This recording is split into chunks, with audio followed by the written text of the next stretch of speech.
देखिए तेजस्वी यादव का interview viral. उन्होंने क्या कुछ कहा है सरकार को लेकर, सुनिए। सरकार दावा करे कि इनकाउंटर भी हो रहा है अपराधियों का और अपराध का खत्म करेंगे बिहार से।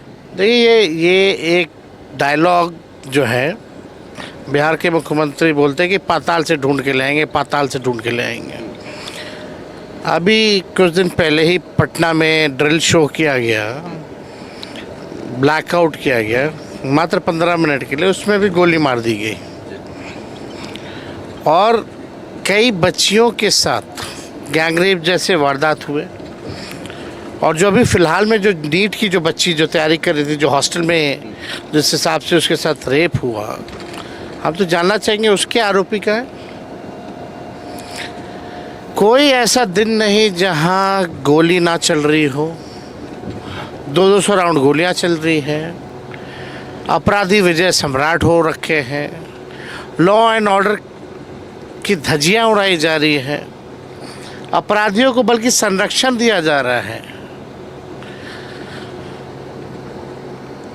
हमेशा आपने देखा होगा मेरा सोशल मीडिया का अकाउंट, कितने वीडियोस हमने डाले हैं। लूट हो रही है, दुकानों की लूट हो रही है, व्यवसायिकों की हत्या हो रही, बच्चियों के साथ गैंगरेप हो रहा, आए दिन मर्डर हो रहा है। कहीं कोई सुनवाई और कार्रवाई इस सरकार में नहीं हो रहा। पूरी तरीके से ये सरकार जो है फ्लॉप हो रखी है। अब उम्मीद ही क्या किया जाएगा, जो मुख्यमंत्री हैं उनके ऊपर तो खुद ही कितने आपराधिक मुकदमे हैं, हत्या के हैं और भी संगीन आरोप लगे हुए हैं।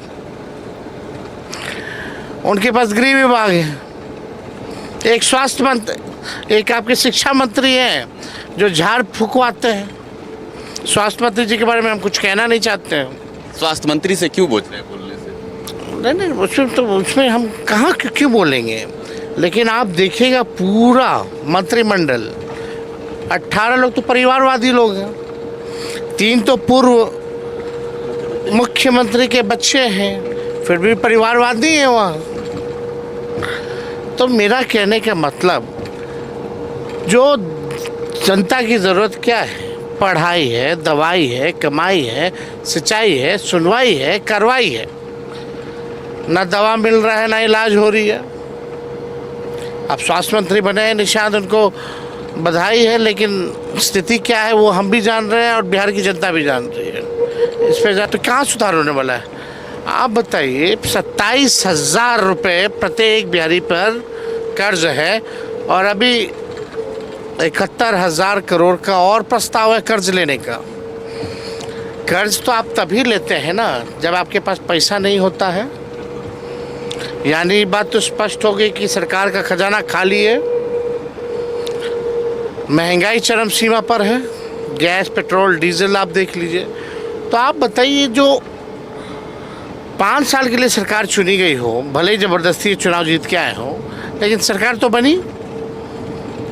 2 मुख्यमंत्री आपने देख लिया 6 महीने में। पहले साल का 50% से भी ज़्यादा समय जो है वो काम में नहीं बल्कि सरकार बनने में लग गई। तो काम कैसे होगा? हम तो सरकार में बैठे लोगों से पूछना चाहते हैं कि भाई आप 1,90,000 जो रुपया और जो देना है माताओं बहनों को उनके खाताओं में वो कब दीजिएगा? जो करोड़ों नौकरियां आपने बोला था कि देंगे, आज नौकरी के लिए रोड पे आ रहे छात्र तो आप लाठी चार्ज करवा रहे हैं। वो नौकरियां कब मिलेंगी?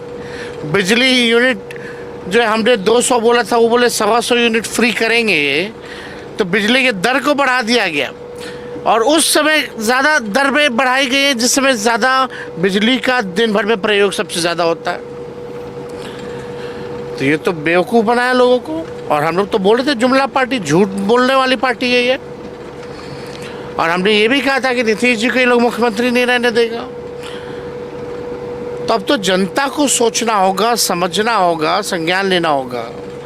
नाम बदलने के अलावा और क्या कर सकते हैं? कोई विजन थोड़ी है, कोई रोड मैप थोड़ी है। ऐसा मुख्यमंत्री हम देख भी नहीं कि बोलते कि हर जिला में एयरपोर्ट बनाएंगे। देश के सबसे विकसित राज्यों में भी हर जिले में एयरपोर्ट नहीं है। अब जो व्यक्ति एयरपोर्ट और एयर स्ट्रिप का मतलब ना समझ पाए, उसके बारे में हम और इस प्रकार के वीडियो देखने के लिए इस चैनल को सब्सक्राइब जरूर करें।